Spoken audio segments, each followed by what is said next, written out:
नमस्कार, are Bharat TV channel में स्वागत है आपका और मैं हूं आपके साथ शमा प्रवीण, जहां बिहार से जुड़ी हर छोटी बड़ी खबर दिखाते हैं आपको, जन सरोकार से जुड़े मुद्दे भी उठाते हैं।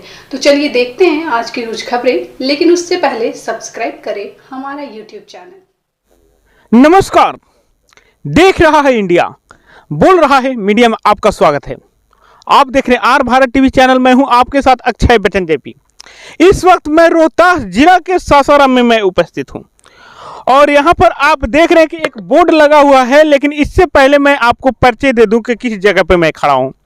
मैं सासाराम के उस जगह पे खड़ा हूं जो कि इधर में आपको एक बस स्टैंड है, जिस जगह के नाम है बेदा बस स्टैंड से एक रास्ता, ये रोड बन रहा है, यहाँ ओवर ब्रिज भी बन रहा है। और ये जो रोड बन रहा है, ये रोड और over bridge Sasaram to Patna यानी हाईवे रोड है और सासाराम से पटना के लिए बाईपास बनाया जा रहा है यहाँ पर। और यहीं पर ठीक बगल में एक गांव बसा हुआ है, जिस गांव के नाम है लोधी बराव। और लोधी बराव के रहने वाले लोग यहाँ पर हैं। और ये बोर्ड आपको साफ साफ दिखाई दे रहा है कि भगवान श्री विष्णु मंदिर का यहाँ पर एक भव्य निर्माण किया जा रहा है। काफ़ी करीब 2 बीघा में ये मंदिर को बनाया जा रहा है। और मंदिर में बहुत सारे व्यवस्थाएं है, जैसे कि मैं दर्शाने का प्रयास करूंगा आपसे। और कुछ लोग यहाँ पर खड़े हैं जो कि इस मंदिर को बनाने में इनका काफ़ी सहयोग है और इन्हीं की ज़मीन में इस मंदिर को बनाया जा रहा है। और यहाँ पर वृद्ध आश्रम भी बनाने वाले हैं ये। और ये आप देख रहे हैं कि ये धरती है और ये धरती माँ के गोद में एक वैसा भवन के निर्माण करने जा रहे हैं जो कि धरती माँ के गोद में वो भवन बनेगा और उसमें माताओं का भी सेवा होगा, जिसको वृद्ध आश्रम कहते हैं। और मैं उस जगह पे उपस्थित हूँ और जो यहाँ पर वृद्ध आश्रम और भगवान विष्णु का मंदिर बन रहा है, उनसे मैं परिचय करवाने का प्रयास आपको कर रहा हूँ, क्योंकि यही वो शख्स हैं जो कि अपने ज़मीन को दे करके और यहाँ पर वृद्ध आश्रम और भगवान विष्णु का मंदिर और क्या क्या यहाँ पर सुविधाएं ये देंगे। ये मैं इनसे पहले परिचय लेकर के और उसके बाद मैं आपको जानकारी देने का प्रयास करूँगा। सबसे पहले अपना परिचय। मैं आर भारत टीवी को तहे दिल से शुक्रिया करता हूँ। और मेरा ग्राम लोधी बराव है और मेरा नाम राम नारायण सिंह उर्फ नारायण स्वामी जी है। मैं सोचा कि देखा कि आजकल के दुनिया में कुछ नहीं है, इसीलिए मैं यहाँ विष्णु मंदिर और वृद्ध आश्रम का निर्माण कर रहा हूँ। और मेरा यहाँ ज़मीन 125 डिसमिल यानी 2 बीघा है। अभी आप देख रहे हैं भू स्थल पे, यानी ये जो रोड आपको निकल रहा है यानी सासाराम टू पटना के लिए हाईवे, और वो भी बाईपास है। और इसके बगल में जो भी ज़मीन है उसका कीमत लगातार काफ़ी बढ़ते जा रहा है।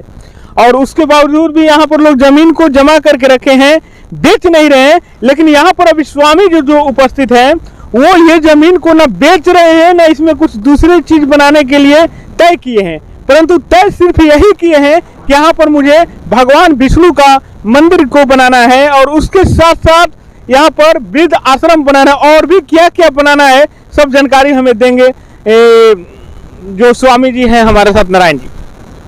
और ये बताइए सर, ये जो ज़मीन है, ये ज़मीन में आप कुछ वैसी भी, जैसे मान लिया कि ये स्कूल हो गया, बड़ा स्कूल खोल सकते थे जिससे 2 पैसा आता, आप कोचिंग खोल सकते थे या मार्केट भी बना सकते थे, क्योंकि ये हाईवे आपका पास कर रहा है यहाँ से। परंतु 2 पैसा कमाने के चक्कर में न पड़ करके और अपने ये 2 बीघा ज़मीन जो है, ये मतलब इसके 2 बीघा ज़मीन के अंदर में आप एक भव्य मंदिर और यहाँ पर और भी कुछ बनाने वाले, ये कैसे आपके दिमाग में आया कि यही चीज़ मुझे बनाना है? देखिए, मेरा बच्चे से बहुत बड़ा शौक था कि मैं सेवा करने के लिए मौका हमको मिले। इसी आधार पर मैं यहाँ विष्णु भगवान के मंदिर का सोच रहा हूँ निर्माण करने के लिए, और वृद्ध आश्रम का निर्माण, और आश्रम भी रहेगा इसमें। और आश्रम भी रहेगा? जी, आश्रम, वृद्ध आश्रम और विष्णु भगवान का भव्य मंदिर रहेगा। जो वृद्ध आश्रम रहेगा, वो वृद्ध आश्रम में कितने वर्ष के उम्र के लोग की सेवा होगा? ये लगभग 55-60 वर्ष से ऊपर के लोग, जितना लोग रहेंगे, इसको हम लोग सेवा देंगे। कैसे व्यक्तियों को आप सेवा करेंगे? जिसके पास मान लीजिए कुछ है नहीं, उसका बच्चा कोई सेवा नहीं कर रहा है, कोई उसको देख सेवा करने के लिए मतलब नहीं है। हम लोग का वैसे आदमी को इसमें रखेंगे, हम लोग का मौका मिलेगा सेवा करने के लिए। यानी ये वृद्ध आश्रम जो बना रहे हैं आप, वृद्ध आश्रम के मतलब कि यहाँ पे कुछ लोगों को आप रोजी रोजगार भी देंगे। यस, जो भी यहाँ और जब मंदिर बनेगा तो कुछ आदमी का रोजगार मिलेगा। ऐसे तो हम नौकरी खुद करते हैं, बिजली विभाग का JLM है, संझौली पोस्टिंग है मेरा। मगर हम सोचे कि चलो रोड निकल गया, भविष्य जग गया, तो हम मंदिर क्यों नहीं बनाए। हमको मौका मिलेगा, पूरा जिंदगी हम लोग ऐशो आराम से ही रहेंगे, भगवान के शरण में रहेंगे, उससे बढ़िया क्या चीज़ है। बिल्कुल, यानी कहने का मतलब कि इस मिट्टी से जन्मे हैं हम, मिट्टी में मिल जाएंगे। यानी मिट्टी से जब हम बने हुए हैं तो मिट्टी की सेवा कीजिए, धरती की सेवा कीजिए, और वही है सेवा कर करके यहाँ पर एक भवन बना रहे हैं। और वो भवन जो है आपको वृद्ध आश्रम के रूप में एक उसको विकराल रूप देने जाएंगे। और ठीक है, इसके उद्घाटन जो है, भूमि पूजन जो है, उसके बारे में मैं जानकारी लूंगा। सर एक चीज़ बताइए मुझे कि ये जो जमीन पे भूमि बनाइएगा, भवन बनाइएगा, तो भूमि पूजन कब होगा इसका? इसका भूमि पूजन का डेट फिक्स किया गया है 1/3/2023 को। यानी हिंदू धर्म के लेकर के और ये भारतीय संस्कृति को लेकर के 1 मार्च यानी उसी दिन से एक साल शुरू किया जाता है, नया साल को। और नया साल की जब शुरू होगा उसी दिन ये अपना जमीन को भूमि पूजा करवाएंगे। उस दिन का हम लोग का तिथि तारीख बढ़िया पड़ रहा है, इसीलिए सबको दिखाकर ये मैंने सलाह से काम किया जा रहा है, ठीक ना। और मेरे बच्चे का मित्र हैं भोला स्वामी जी, थोड़ा वो भी आए अपना बात कर ले। बिल्कुल, इनके एक मित्र हैं भोला स्वामी और वो हमारे साथ मौजूद हैं यहाँ पर। देखिए काफ़ी इनके पर्सनालिटी से भी लग रहा है कि धर्म से जुड़े हुए हैं, यानी मन में धर्म है। किसी धर्म से जुड़े हैं क्या? जिससे अपने मन के धर्म से जुड़े हूँ। मन के धर्म से जुड़े धर्म हैं? से नहीं जुड़ा हूँ। अच्छा। और बहुत ही खुशी की बात है कि मैं पहले इस चैनल को मैं स्वीकार कर रहा हूँ, नमन करता हूँ। ये कहने का अर्थ है कि हमारे बहुत ही अलग ही सोच हम लोग का। हमारे मित्र जो हैं नारायण दास जी, ये बचपन से ही हम लोग का एक भाव था और ये ब्लड में ही होता है। ऐसा नहीं कि कोई जगा सकता है। भगवान के परमात्मा को पाने के लिए कोई जगाता नहीं है, ये मन की भाव होती है। यानी नारायण जी के साथ आपका दिल का रिश्ता है? हाँ, हम लोग बचपन के दोस्त हैं। जब हम लोग साथ में पढ़ते थे तो उसी समय भगवान का हम लोग चेष्टा था, आराधना थी, और ये चीज़ आज मिला। अब सोच लिए कितनी बड़ी जगह जमीन जो इतनी महंगी है, इस पर बहुत सारे रोजगार कर सकते हैं, बहुत सारे संस्था चला सकते हैं, मॉल खोल सकते हैं, बहुत होटल खोल सकते हैं। लेकिन आप सोचिए कि उन्होंने इतना त्याग कैसे कर दिया। एक ऐसी चीज़ नहीं है कि कोई त्याग कर देगा, बहुत बड़ी बात है, ये छोटी बात नहीं है। लेकिन हमारे नारायण जी दास जी हैं, ऐसे मेरा पूरा नाम है मनोज कुमार गुप्ता जी हुआ, लेकिन उर्फ मेरा भोला जी दास लोग बोलते हैं। और मैं किसी स्वामी किसी एथी से मैं ट्रस्ट से नहीं जुड़ा हूँ। हम लोग के एक भाव है कि इस तरह की करना है, ये भाव है हम लोग करना है। वृद्धाश्रम भी करना है। जो माँ अपने गर्भ से 9 महीना लेती है, उसके बाद भी बच्चे लोग अपना छोड़ देते हैं, वो माँ के लिए हम अपने आश्रम में रखेंगे, वृद्धाश्रम जो 60 बरस से हैं। यानी आप लोगों के अंदर भाव है? जी बिल्कुल भाव है, भगवान के प्रति। भगवान के भाव अलग होता है इससे। यानी जिसके अंदर भाव होता है उसे भगवान मिल ही जाते हैं। यानी आत्मा के सीधे कनेक्शन आप लोगों का परमात्मा। हाँ, विष्णु का ये अवतार जो मंदिर बन रहा है श्रीमन नारायण जी का ही है। और श्रीमन नारायण का भाव लेना एक छोटा सी चीज नहीं है कि हर लोग का भाव आ जाए। अच्छा, यहाँ पे महादेव की भी मंदिर बना सकते थे, बजरंग बली के भी मंदिर बना सकते थे, परंतु ये भगवान विष्णु के मंदिर। देखिए सारे लोग एक ही हैं, लेकिन अपना अपना समय समय पर जो अवतार लिए हैं उन लोग की इस भावना है। यानी धरती पर लोग अलग अलग जैसे जैसे लोग आए हैं उन लोग को इस तरह की भावना है। लेकिन श्रीमन नारायण के होता है कि श्री माँ जो भी स्त्री से चलता, माँ भी हमको लिए तो पहले माँ का नाम लिया जाता है, तब पिता के नाम लिया जाता है। तो माँ का जो भाव है वही श्रीमन नारायण है, जो कि पूरी जगत के मालिक हैं। चलिए, अभी हमारे साथ जो यहाँ पर नारायण जी हैं उनके मतलब दोस्त जुड़े हुए थे। काफ़ी दिल का रिश्ता है, काफ़ी करीबी है और बचपन का रिश्ता है, और अभी उम्र काफ़ी हो चुकी है और अभी तक ये रिश्ता जमा हुआ है, एक मतलब दिल के रिश्ते जैसा चल रहा है। और एक बात और मैं बता दूंगा आपको कि जब ये बोल रहे थे तो इनके चेहरे पे मुस्कुराहट थी, झूठा मुस्कुराहट नहीं, हकीकत मुस्कुराहट थी। और हकीकत मुस्कुराहट उन्हीं के अंदर होती है जिनका आत्मा गवाही देता है कि जो भी काम कर रहे हो अच्छे कर रहे हो। राह में चलते जाओ, कांटे अनेक मिलेंगे, कंकड़ अनेक मिलेंगे, चुभेंगे, तुम्हें डिस्टर्ब करेंगे, लेकिन तुम जब चलना शुरू कर दिया है तो चलते जाओगे तो उस मंजिल तक पहुंच जाओगे जहां तुम्हें जाना है। बात सही है ना? क्या नाम है आपका? परोपकारी जी। परोपकारी जी। अच्छा, ये यहाँ पे क्या कर रहे हैं आप? यहाँ पर हम कर रहे हैं कि शुरू चाहने से ही हमारा ये उद्देश्य था कि दूसरों को उपकार करना। अपने माता पिता, अपने बाल बच्चा को तो सब लोग मतलब ये करते हैं, लेकिन हमारा उद्देश्य यह था कि दूसरों को भलाई करे, दूसरों को काम करे, दूसरों को सेवा करे। तो जब नारायण जी ने ऐसा प्रोग्राम रचा तो मैंने कहा कि हम आपके साथ जीवन भर साथ देने का वचन देता हूं, ताकि दूसरे के माता पिता को हम सहयोग करें। आप लोग कितने लोग हैं सेवा करने वाले?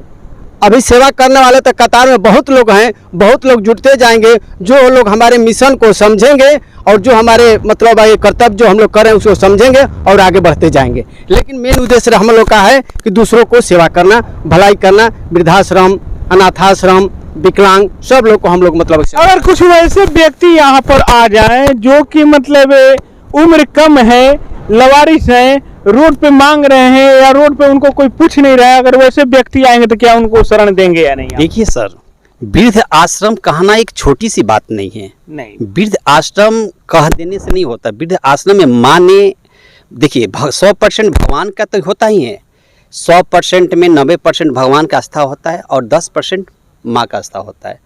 जो हम लोग के इतना बड़ा पालन पोषण किया, 10 में 8% माँ का होता है और 2% पिता होता है।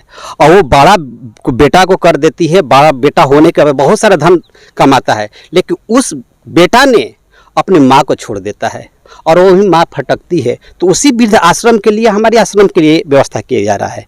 और ये ट्रस्ट के मामले नहीं है, ये स्वयं खुद हमारे नारायण जी स्वामी जी, यानी इसका ट्रस्ट खुद आप लोग हैं? जी हाँ, हम लोग खुद हैं, लेकिन भविष्य में बनेगा। क्योंकि देखिए, हमारे ये घमंड भी नहीं दास जी के हमारे पास, नारायण जी के पास नहीं कि हमें अपने पैसा से करा सकते हैं। ये कहना बेवकूफ़ी है, क्योंकि ये सब ट्रस्ट के ही माध्यम से होता है। बहुत सारा हमारे इसमें सहयोग देंगे, मेरे भाई लोग हैं जो बोल रहे हैं देने के लिए, इसमें कोई शक नहीं है। और ये जब छोटा सा ही बड़ा होता है, जब हमारे उद्देश्य है तो ये बड़ा होगा, बहुत बड़ा ट्रस्ट बन सकता है, इसमें कोई शक नहीं है। सबसे बड़ी चीज ये यहाँ पर हम देख रहे हैं कि 4 ही लोग हैं, और जब किसी की डोली उठती है उस वक्त भी 4 ही लोग लगते हैं।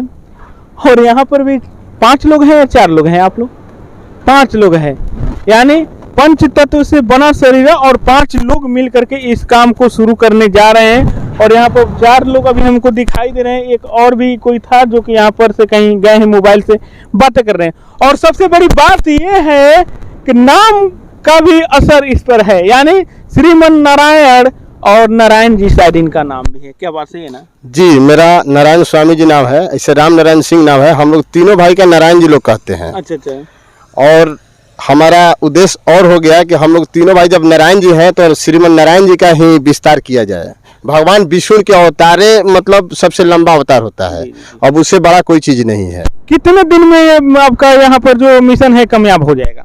देखिए, मिशन तो कामयाब होने का ये कहना हमारा ये नहीं है। आइए इधर आइए, हमारे जो मंदिर का जो निर्माण हो रहा है, श्रीमन नारायण ट्रस्ट लोधी बराव जी हरि धाम जो है भगवान श्री विष्णु जी का है। ये जब लग गया है काम वर्क में तो हो जाना ही है, क्योंकि एक मंजिल होती है, जो मंजिल को पाना होता है तो आदमी के अंदर माहौल नहीं होता है, हौसले में उड़ान होती है। यानी पद में ताकत नहीं होता है, इंसान में ताकत होती है। जी, इंसान हौसले में ताकत होती है। जब हमने बना लिए हैं तो चिड़िया का हौसला क्या होती है, उसकी पंख में होती है। तो ये हम लोग का पंख है, हम लोग करेंगे। श्रीमन नारायण की कृपा होगा तो हम लोग करेंगे। चलिए, श्रीमन नारायण की कृपा होगा तो हम लोग करेंगे, क्योंकि उड़ान भर दिए हैं ये लोग, और उड़ान भरने के बाद कब ये लोग मंजिल तक पहुंचेंगे इसकी जानकारी ये दे रहे हैं। और एक व्यक्ति और मेरे साथ जुड़ चुके हैं। क्या नाम पड़ता है आपका? रमेश कुमार। कहाँ के रहने वाले हैं? लोधी बराव घर। अच्छा, ये जो बन रहा है यहाँ पर विष्णु भगवान का मंदिर और प्लस में यहाँ पर वृद्ध आश्रम भी और भी कुछ बनने वाला है, इसके बारे में आप क्या कहना चाहते हैं? इस विषय में तो विष्णु भगवान का हम खाली पढ़ते हैं। विष्णु भगवान का मंदिर बनेगा, आगे में कुछ तो अभी बहुत लंबा चौड़ा काम चलेगा अभी, और कुछ करने के लोग बोल रहे थे, उतना तो डिटेल में उनको जानकारी नहीं है।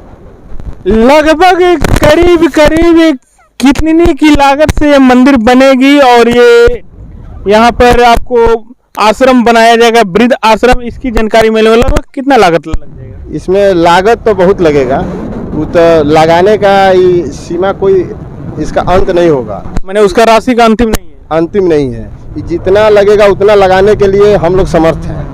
और 2 बीघा में पूरा मंदिर, आश्रम और वृद्धा आश्रम का पूर्णतः तैयारी करेंगे हम लोग। पूरा मतलब भगवान को यहाँ से और मतलब पूरे 125 डिसमिल में विष्णु भगवान के मंदिर और आश्रम और वृद्धा आश्रम ही रहेगा। आश्रम और वृद्ध आश्रम, 2 चीज बोल रहे हैं आप, आश्रम और वृद्ध आश्रम, इसके बारे में समझाइए, पूरे जितने भी जनता भारत में देख रहे हैं उसको बताइए। आश्रम क्या है? आश्रम के मतलब होता है कोई महंत लोग आए, साधु संत आए, यहाँ रहने के लिए, खाने के लिए पूर्णतः व्यवस्था रहेगा। और वृद्ध आश्रम मतलब उनको हम लोग एनी टाइम सेवा करेंगे। और इसमें एक व्यवस्था और रखेंगे, धाम, यानी गरीब का बच्चे बच्ची के शादी के लिए यहाँ पर जिसे कि अपना घर बना रहेगा, उसका मतलब सब चीज बना रहेगा, इसमें शादी कर कर वो जा सकते हैं। उसका शुल्क लेंगे? इसका कोई शुल्क कोई फिक्स नहीं, उसका मतलब वो अपना दान कर दे सकते हैं, कुछ दे सकते हैं, नहीं दे सकते, उसका कोई फिक्स नहीं रहेगा। यानी खुशी का दान महाकल्याण। महाकल्याण, इसमें कोई दान का चर्चा नहीं है, अपना शादी करेंगे और जाएंगे खुशी खुशी। इसके लिए हम लोग संकल्प किए हैं। चलिए, ये दृश्य मैं सीधे आपको दिखला रहा हूँ। लोधी बराव ये गांव है बगल में, और इधर में आपको मैं दिखला रहा हूँ कि एक बस स्टैंड है, बहुत अच्छा बस स्टैंड, बड़ा बस स्टैंड है सासाराम में, जिस जगह का नाम है। और यहाँ पर सबसे बड़ी चीज़ है कि एक ब्रिज बन रही है, ब्रिज में काम लगा हुआ है, आप देख रहे हैं, मिस्त्री लेबर लगे हुए हैं, पाया भी तैयार हो रही है यहाँ पर। और कुछ ही दिन के बाद ये ब्रिज बन जाएगी टकाटक, और इस पे गाड़ी भी दौड़ेगी चकाचक। और इसके साथ साथ यहाँ पर कुछ दूरिया में इस जमीन के दिखलाने का प्रयास कर रहा हूँ, ताकि यहाँ से देखने के बाद कुछ आगे में आपको घास की तरफ जैसे आपको दिखलाई दे रहा है, वहाँ पे एक रास्ता है और रोड है, और यहाँ से लेके वहाँ तक ये जमीन है। गाड़ी लेने का प्रयास कर रहा हूँ। इससे जो ये बनाए रहे हैं आप लोग, इससे कितने गांव मतलब जुड़े हुए हैं? देखिए, अगल बगल में ये जो पटना बाईपास आ रहा है बेदा से, ये जाकर एक मेरा गांव नज़दीक है बाराडी तुर्की बाजार, वहाँ से ये बाईपास चल जाएगा मोकर होते हुए पटना। ये लगभग इस रोड से बहुत सारे गांव हैं, जैसे लोधी बरा हुआ, बड़ा हुआ, चितौली हुआ, डोंगलाडी हुआ, इस तरह होते हुए लोधी बनाव, मोशायपुर, रसूलपुर होते हुए मोकर निकलेगा, और मोकर से ये आपको पटना बाईपास हो जाएगा। जी, यानी वो मेन रोड जो जा रहा है उसी में मिलेगा? हाँ, ये बेदा से मेन रोड बाईपास बनाया। अभी पहले इस तरह कुछ नहीं था, लेकिन ये 2 साल 3 साल से ही ऐसा ये प्रधान सरकार का हुआ कि इस माध्यम से रोड निकाला, और ये जाकर पटना बाईपास रोड में चल जा रहा है। चलिए, अगर ऐसे ऐसे लोग अगर भारत में जब हो जाएंगे, ऐसे ऐसे लोग अगर हर जगहों पर हो जाएंगे, हर राज्य में हो जाएंगे, तो हमें नहीं लगता है कि राज्य में कोई भी काम गलत होगा। और बहुत सारे वृद्ध माताओं को, वृद्ध पिताओं को आश्रम में रहने का मौका मिलेगा, रोड पर लोग नहीं घूमेंगे। क्योंकि आज हम देखते हैं, एक अपील आप लोग से और भी कर रहा हूं मैं, काफ़ी गर्मी पड़ रही है, रास्ते में मैं देखता हूं कि कभी कभी पागल लड़के मिल जाते हैं हमको, पागल व्यक्ति मिल जाते हैं। ताकि वहाँ के लोगों से मैं अपील करता हूँ कि ऐसे ऐसे अगर आपको व्यक्ति नज़र आए तो कृपया उसे रोक करके कम से कम पानी पिला दीजिए, कुछ खिला दीजिए, ताकि वो भूखे रहते हैं और वो मांग नहीं पाते, क्योंकि उनके दर्द को कोई समझ नहीं पाता है। इसलिए मैं आर भारत टीवी चैनल के माध्यम से ये आपको एक संदेश दे रहा हूँ कि कहीं भी पागल हो या कोई असहाय व्यक्ति हो, उसको आप मदद कीजिए, भूखा न रखें, क्योंकि जीने का हक उसको भी है, उसको भी जी लेने दो। मरने की तमन्ना तो है नहीं, लेकिन अपने आज़ादी की ज़िंदगी उसको भी जीने दो। और अगर असहाय व्यक्तियों को आप लोग सेवा करते हैं तो आप लोग के लिए सीधे भगवान सेवा करने के लिए तैयार हैं। किस रूप में आकर के आपके सेवा करेंगे ये आपको पता भी नहीं चलेगा, परंतु सेवा हो जाएगा। आपके मन में ये कहाँ से प्रेरणा आया कि मतलब ये हमको ये करना है? देखिए, एक दिन की बात है, हम और मेरे परिवार सोए थे दिन में, और सपन में भगवान आ गए, वो बोले कि हमारा मंदिर बनाइए, विष्णु भगवान का मंदिर बनाइए, आप सुखी शांति से रहिएगा। तो हम जागे, तो मैडम भी जागी, क्या बात है? तो हम बोले देखिए ऐसा ऐसा बात सुन रहे हैं। मैडम बोली कि हम भी तो सुने हैं कि विष्णु भगवान बोल रहे हैं कि मंदिर मेरा बनाइए। तो हम लोग उसी दिन से तैयारी करने लगे, भाई अब संझौली में घर नहीं बनेगा, अब हम लोग मंदिर ही बनाएंगे। दोनों सपना देखे हम लोग, यानी आपका और आपके मैडम का एक ही सोच। हाँ, और विष्णु भगवान सपना में आए कि हम जन कल्याण के लिए तैयार हैं, तो हम लोग सोचे कि चलो विष्णु भगवान का ही मंदिर बनाएं। उसी दिन वाले हम ठान लिए कि हमारा 2 बीघा मेन रोड पर है और मंदिर आश्रम वृद्धा आश्रम बनाएंगे। और मेरा दोस्त है, उनसे सलाह लिए, परम प्रिय, क्या नाम है दोस्त? भोला स्वामी जी हैं, परम प्रिय दोस्त हैं, उनसे सलाह लिए, बोले कि ठीक है बहुत बढ़िया किए, और हम लोग मिलकर विष्णु भगवान का मंदिर आश्रम बनाएं। अब यहाँ पर देखिए 2 दोस्त, एक हैं नारायण स्वामी जी और दूसरे हैं भोला स्वामी जी। यानी ये भोला स्वामी जी, ये नारायण स्वामी जी, और आप देखिए सतयुग में भी भगवान शंकर, विष्णु भगवान, ये सब लोग मतलब एक ही रूप में थे और एक निर्माण किए थे, भूमि को एक निर्माण किए थे, ये इस स्थल का निर्माण किए थे और आज ये लोग निर्माण कुछ और करने जा रहे हैं। और एक चीज मैं और भी पूछने का प्रयास करूंगा आपसे। कहना चाहता हूँ, मैं कोई स्वामी नहीं हूँ, ये नाम पड़ गया है ऐसे। मेरा नाम एक्चुअली मनोज कुमार गुप्ता हुआ। मैं यहीं पास में बाराडी तुर्की का रहने वाला हूँ और मैं स्वामी के रूप में लोग जान रहे हैं, हमारे मित्र हैं। ये हकीकत है। वो दिन बुधवार को ये रात को सपना देखे और सुबह बृहस्पतिवार को इन्होंने मेरे सूचना बताया। फर्स्ट कॉल इनका आया। जब ये कॉल आया तो इनकी सारी मैं बात सुना। उसके बाद हमें भी ये मन में आ गई बात, और अपने दोस्त नारायण जी से मैं बोला कि जो बचपन में हम लोग पढ़ते थे और साथ में रहते थे, जो ख्याल रहती थी ये मंदिर का, भगवान में चेष्टा रहता, और नारायण जी आपको मिला। तो नारायण जी भी स्वीकार किए कि हाँ ये हकीकत मिला और हमने सपना देखा। और उसी वक्त हम लोग के उमंग आया, उत्साह आ गई कि नहीं, एक श्रीमन नारायण जी का एक भव्य मंदिर बनाना है, और उसके साथ जब मंदिर बनेगा तो आश्रम बन जाएगा। जब आश्रम बना तो वह वृद्ध आश्रम माताओं लोग के रहने के पूर्ण रूप से हमारे यहाँ लोग की व्यवस्था होगा। चलिए, मुझे याद आता है कि मैं बचपन में एक फिल्म देखा था। उस फिल्म के नाम था दोस्ती, और वो इतना पुराना फिल्म था कि उसमें अंधा और लंगड़ा का एक दोस्ती था और काफ़ी गहरा दोस्ती था। आज मैं यहाँ पर 2 स्वामियों का, यानी स्वामी तो है नहीं परंतु नाम से स्वामी इनको लोग जानते हैं, इन लोगों को दोस्ती, यानी रिश्ता जो होता है 3 प्रकार का होता है। पहला रिश्ता होता है खून का रिश्ता, दूसरा रिश्ता होता है नज़र का रिश्ता, और तीसरा रिश्ता होता है दिल का रिश्ता। खून का रिश्ता घर संबंध में होता है, भाई बहनों में होता है, माँ पिताजी में होता है।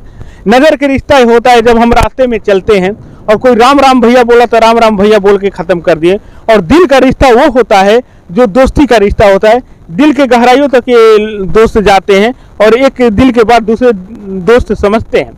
और यही तीनों रिश्ता में मैं ये भी बता देना चाहता हूँ कि सबसे खतरनाक खून के रिश्ता को ही माना जाता है, क्योंकि वहाँ पर भाई भाई में भूमि विवाद को लेकर या कोई भी विवाद को लेकर के गोली चल सकता है और वो टिकाऊ नहीं हो पाता है। लेकिन वही आप नजरों के रिश्ता को देखिएगा, वो भी टिकाऊ नहीं हो पाता है। लेकिन ये दिल का रिश्ता जो होता है काफ़ी टिकाऊ होता है और काफ़ी दिनों तक चलता है। जब तक आप रहेंगे ये रिश्ता रहेगा। अगर आपने बच्चे को आपने संस्कार दे दिया तो ये रिश्ता कभी मिटेगा नहीं, क्योंकि ये रिश्ता चलता ही रहेगा 7 जन्म तक। बात सही है ना? ये तो बात बिल्कुल सही है। यहाँ तक तो 110% ये बात आपका सही है। दोस्ती दोस्ती होता है जी। अगर जो भी दोस्त भुला गए तो वो तो बेकारे दोस्त है। हम लोग ठान लिए कि विष्णु भगवान के मंदिर आश्रम बनाएंगे तो बनाएंगे, बनाएंगे तो बनाएंगे। पूरा मेरा दोस्ती हो तो ऐसी हो, यानी हम विष्णु भगवान के मंदिर बनाएंगे तो बनाएंगे और माताओं को सेवा करेंगे इस वृद्ध आश्रम में तो करेंगे। बात सही है ना? जी जी बिल्कुल सही है। देखिए ये गलत बात नहीं है। हमारे दोस्त नारायण जी हैं देखने गए थे कि हमारे, अच्छा गाड़ी देखने गए थे? किस लिए गाड़ी ले रहे हैं आप लोग? अभी आश्रम के लिए 7 सीटर आर्टिका गाड़ी देखने गए थे हम लोग। यानी लड़का होइल ना, भोजपुरी में कहल बा सोहर गवाए लगल, वही हिसाब है। अभी कुछ हुआ नहीं, परंतु अभी गाड़ी को देखने के लिए गए थे ताकि तैयारियां भरपूर हो रही है। अब परिपूर्ण रूप से आप लोग तैयारी कर रहे हैं। मैंने न्योता वगैरह देने के लिए, गांव में प्रचार करने के लिए, जनता जागरूक हो कल्याण के लिए, कि गाड़ी रहेगा तो कोई अपना गेस्ट मेहमान जैसे हो गया, साधु संत घूमेंगे, इसीलिए गाड़ी का हम लोग मतलब ले रहे हैं। जी बिल्कुल सही है। ये हकीकत है। अब भी हमारे नारायण जी दास जी ये रखें कि भाई जब ये मंदिर के निर्माण हो रहा था, कहीं आने जाने के लिए तो सुविधा होना चाहिए। तो अभी हम लोग अभी डिजायर जो गाड़ी है उसको जाकर एजेंसी से किए, सारा मतलब बुक कर दिए। हाँ, डन हो गया और गाड़ी हम लोग का 1-2 माह में आ जाएगा। अपना चॉइस गाड़ी है और ये संत लोग के ही जाने आने के लिए किया गया है। सर संत लोग को घुमाइएगा कि हम लोग को भी घुमाइएगा? जी, जो भी इस ट्रस्ट से जुड़ेंगे सभी लोग तो हमारे अंग हैं, ये नहीं है कि अलग है, ये सब हमारे ही अंग हैं। और देखिए हमारे दास जी का ये नहीं है कि हम लोग दोस्त हैं, लेकिन हम लोग का ये जो शरीर जो अलग है, लेकिन हट जो हम लोग का एक है। ये कोई बात ना छिपाते हैं, ना इनसे हम छिपाते हैं। जो भी ये हकीकत है, ये भाव कैसा आया, कैसे आ गया, ये नारायण जी जानेंगे, श्रीमन नारायण जी जानेंगे। और श्रीमन नारायण जी करने के लिए तो हम लोग कुछ भी कर सकते हैं। चलिए, भाव में भगवान बसते हैं और इन लोगों के अंदर में भाव है, और भाव है तो भगवान इनके अंदर, आत्मा इनके अंदर जो है वो परमात्मा से जुड़ी हुई है, और एक अच्छे कार्य करने के लिए ये लोग निकल पड़े हैं। तो बस इतना ही आज तक के लिए।